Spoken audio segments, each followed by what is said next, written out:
Pinangihina ni Satanas ang kalooban mo, samantalang binibigyan ka ng Diyos ng pag-asa. Bakit? Nakakaramdam ka ng pagsisisi. Ibig sabihin, inaakay ka ng Diyos. Halika, huwag kang magpakahina ng kalooban.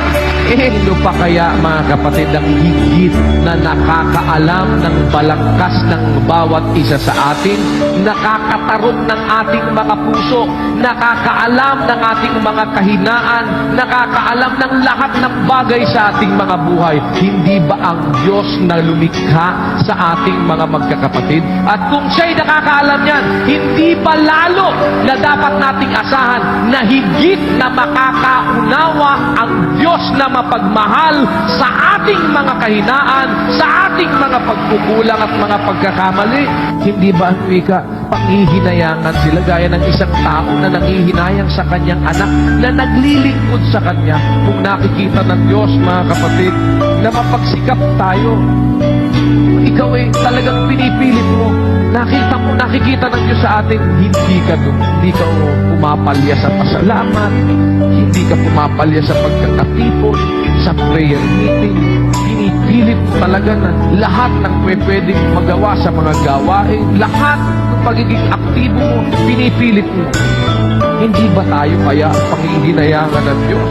Gaya ng isang 8:28 ng Roma. At nalalaman natin na ang lahat ng mga bagay ay nagkakalakip na gumagawa sa ikabubuti ng mga nagsisiibig sa Diyos. Kaya pala naman dapat ipagpasalamat mo lahat ng bagay. Lahat pala naman ng bagay na mangyayari, ikabubuti mo. Kaalamang Kristiyano yun. Nalalaman natin lahat ng bagay nagkakalakip na gumagawa sa ikabubuti ng mga nagsisiibig sa Diyos. Kung lahat ng bagay lumalakip sa paggawa para ikabuti natin, katwirang lahat ng bagay ipagpasalamat natin. Pumasa ka sa bar, magpasalamat ka. Makakabuti sa iyo yun. Nabaksa ka sa bar. Siguro na ang makakabuti sa iyo, huwag kang maging abogado, bumagsak ka sa bar.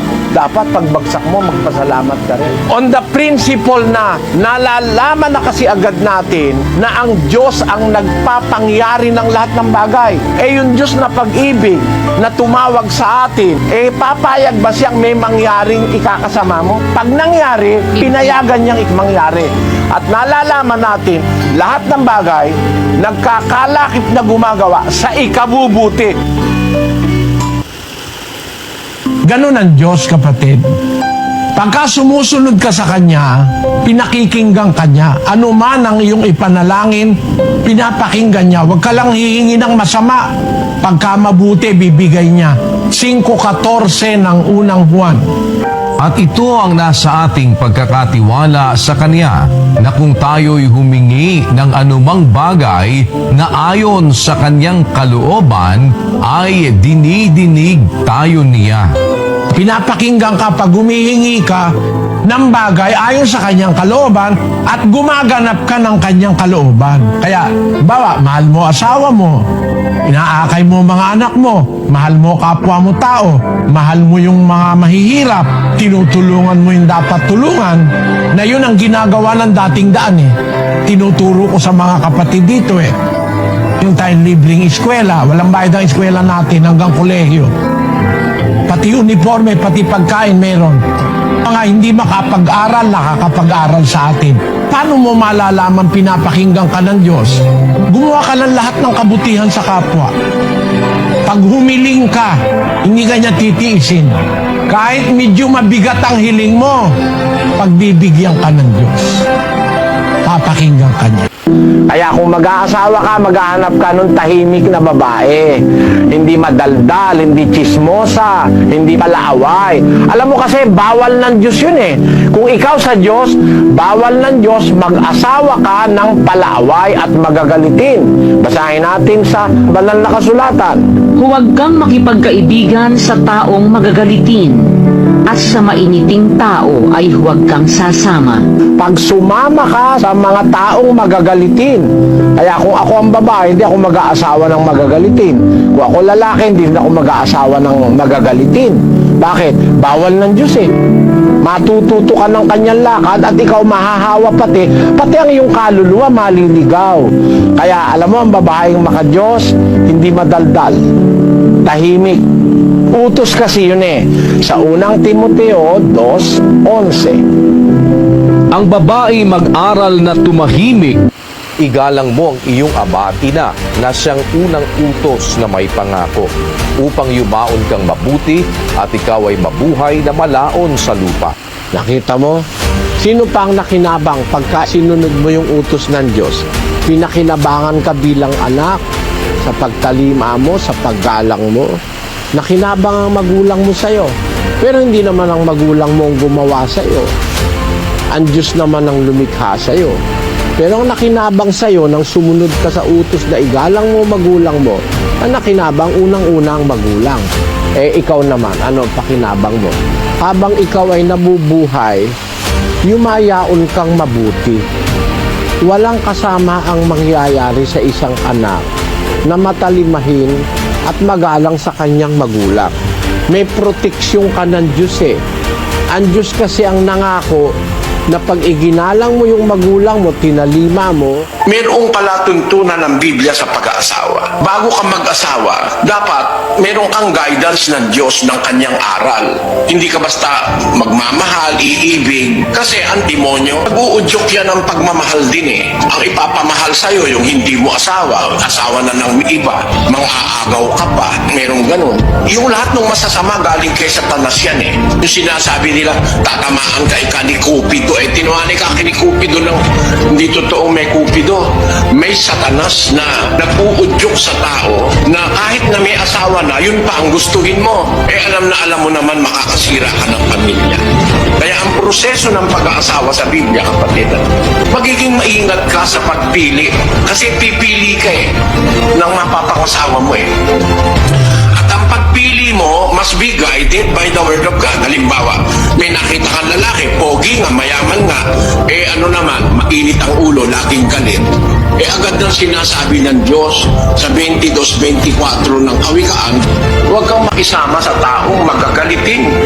Kaya nag-o-observe ka bago mo ibigay ang sarili mo sa isang tao, babae man o lalaki.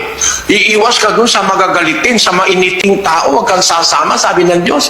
Bakit? Meron lalaki magagalitin, meron din babae magagalitin. Ang sabi ng Diyos, kaganyan ang asawa mo, mas mabuti pang tumahang ka sa disyerto.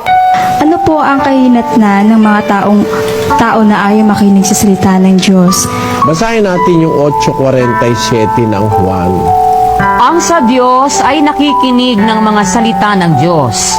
Dahil dito'y hindi ninyo dinirinig sapagkat kayo'y hindi sa Diyos. Yung mga ayaw makinig, hindi sa Diyos yun. Kanino mapupunta yun? Sa 44. Kayo'y sa inyong amang dyablo, at ang mga nasa ng inyong ama ang ibig ninyong gawin. Siya'y isang mamamatay tao buhat pa ng una, at hindi nananatili sa katotohanan, sapagkat walang katotohanan sa kanya. Pagka nagsasalita siya ng kasinungalingan, ay nagsasalita siya ng saga ng kanya, sapagkat siya isang sinungaling at ama nito. Ayun, yung mga hindi nakikinig ng salita ng Diyos, nagiging kay Satanas yun. Kasi ang sa Diyos, ang wika ng Panginoong Jesus, ay nakikinig ng mga salita ng Diyos. Dahil dito, hindi ninyo dinirinig, sabi niya doon sa mga Hudyo, sapagkat kayo hindi sa Diyos. Kayo'y sa inyong amang dyablo, sabi ng Biblia. O sa demonyo pala yun. Ano mangyayari sa kanila sa katapusan? Basahin natin ang Kawikaan 1:24. Sapagkat ako'y tumawag at kayo'y tumanggi. Aking iniunat ang aking kamay at walang makinig. Kundi inyong iniuwi sa wala ang buo kong payo, at hindi ninyo inibig ang aking saway. Ako naman ay tatawa sa kaarawan ng inyong kasakunaan. Ako'y manuluya pagka ang inyong takot ay dumarating. Pagka ang inyong takot ay dumarating na parang bagyo, at ang inyong kasakunaan ay dumarating na parang ipo-ipo. Pagka ang hirap at hapis ay dumating sa inyo, kung magkagayoy, tatawag sila sa akin, ngunit hindi ako sasagot. Hahanapin nila akong masikap, ngunit hindi nila ako masusumpungan, sapagkat kanilang ipinagtanim ang kaalaman at hindi pinili ang takot sa Panginoon. Yun, yung palang kahihinatnan nung mga hindi nakikinig ng salita ng Diyos. Sabi ng Diyos, tumawag ako, kayo'y tumanggi. Iniunat ko ang aking kamay at walang makinig. Iniuwi niyo sa wala ang buo kong payo at hindi niyo inibig ang aking saway. Ako naman ay tatawa sa kaarawan ng inyong kasakunaan. Ako'y manunuya pag ang inyong takot ay dumarating. So, darating sa kasakunaan at sa kapahamakan yung mga ayaw makinig ng salita ng Diyos. May lahi na tumutungayaw sa kanilang ama at hindi pinagpapala ang kanilang ina. Masamang mga tao yung ganyan. Sabihin mo pang ang tatay mo lasenggo, babaero, ang nanay mo sugarol, etc. Magulang mo pa rin yan. Sila pa rin ang nagpalaki sa'yo at kinasangkapan ng Diyos sa'yo.